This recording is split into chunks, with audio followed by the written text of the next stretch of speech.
আসছি চলে আসছি। এবার তানজিন তিশার বিপক্ষে চরম কটাক্ষ মন্তব্য করলেন প্রিয়তমা এবং বরবাদ খ্যাত অভিনেত্রী ইদিকা পাল।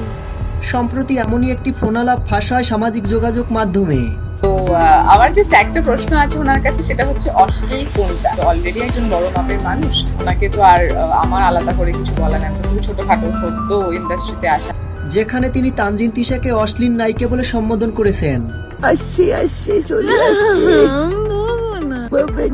আসলে ইদিকা পালের এমন মন্তব্য করার পেছনের কারণ কি, সেটাও কিন্তু দর্শকরা জানে। এর আগে তানজিন তিশা ও মুশফিক ফারহানের একটি ভিডিও সামাজিক যোগাযোগ মাধ্যমে ভাইরাল হয়েছিল। সেখান থেকেই এমন মন্তব্য করেন ইদিকা পাল। কিন্তু এখন দর্শকরা বলছেন অন্য কথা।